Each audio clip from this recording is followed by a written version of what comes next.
Check les photos du party d'hier que je viens de poster sur Facebook, ça a brassé solide.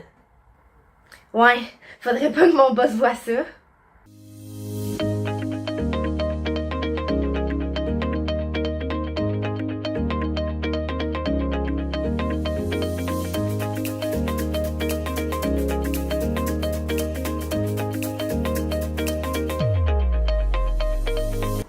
Salut, moi c'est Daphné, je suis agente aux communications à La Jonction. Ce qu'on fait, c'est qu'on aide les personnes qui ont des antécédents judiciaires à retourner sur le marché du travail et s'y maintenir. Et aujourd'hui, on va voir ensemble les bons et les mauvais côtés des réseaux sociaux en période de recherche d'emploi. Les réseaux sociaux en période de recherche d'emploi, ça peut être super intéressant, autant pour le chercheur d'emploi que pour l'employeur. Pour l'employeur, un des gros plus, c'est que c'est généralement gratuit d'afficher une offre d'emploi, comparément à certaines plateformes, là, des sites de recherche d'emploi qui peuvent charger un petit montant pour l'affichage des offres d'emploi. Pour le chercheur d'emploi aussi, c'est des belles mines d'or parce que justement, vu que c'est gratuit, il y a beaucoup d'employeurs qui vont privilégier les réseaux sociaux pour afficher leurs offres d'emploi. Et pour le chercheur, ce qui est le fun aussi, c'est que tu peux aller voir directement la page de l'entreprise, voir s'il est actif sur les réseaux sociaux. Tu peux même voir s'il organise des activités avec son équipe, tout ce qui est offert aussi.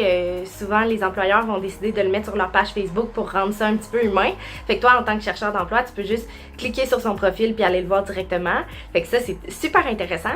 Puis ce qui est le fun aussi, surtout avec Facebook, je dirais, c'est qu'il y a des groupes de chercheurs d'emploi. Par exemple, un groupe qui va s'appeler Emploi, offert, restauration, Québec. Fait que là, tu sais, si tu cherches, exemple, un emploi dans le domaine de la restauration dans la ville de Québec, ben tu vas t'inscrire à ce groupe-là, puis tu vas avoir des offres d'emploi qui vont être offertes, qui vont probablement t'intéresser parce qu'ils sont axés sur la restauration et dans la région de Québec. Donc, ça peut être des belles façons aussi de trouver des emplois qui ne sont pas nécessairement affichés de façon traditionnelle.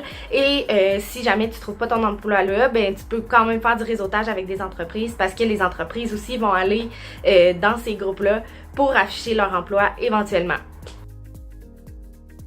Le seul côté un petit peu plus pervers des réseaux sociaux, surtout en période de recherche d'emploi, c'est que tout le monde a accès à ton profil et peut voir ce que tu partages sur ta page. Les employeurs n'y font pas exception et il y a environ 80% des employeurs qui affirment faire une recherche de profil dès la réception du CV du candidat avant même le premier contact téléphonique. Ça veut dire qu'il y a peut-être un petit ménage à faire sur ta page, surtout si tu as des photos de toi un peu compromettante, exemple, toi intoxiqué à un party, comme on l'a vu dans l'introduction, ou si tu partages des sujets un petit peu plus sensibles, on va essayer d'éviter ça aussi, surtout on va parler de politique, de religion, ça on va éviter de garder ça sur notre page. Si jamais tu veux les garder parce que c'est important pour toi, il n'y a pas de problème, on va juste mettre cette partie-là de ton profil en privé, c'est possible de le faire dans les réglages là, de ta page Facebook. En résumé, les réseaux sociaux, ça peut autant être ton meilleur allié que ton pire ennemi dans ta période de recherche d'emploi.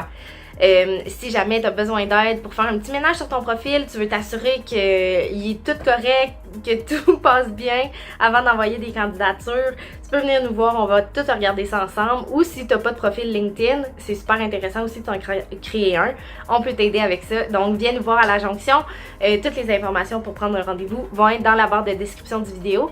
Et sinon, on se dit à la prochaine! Bye!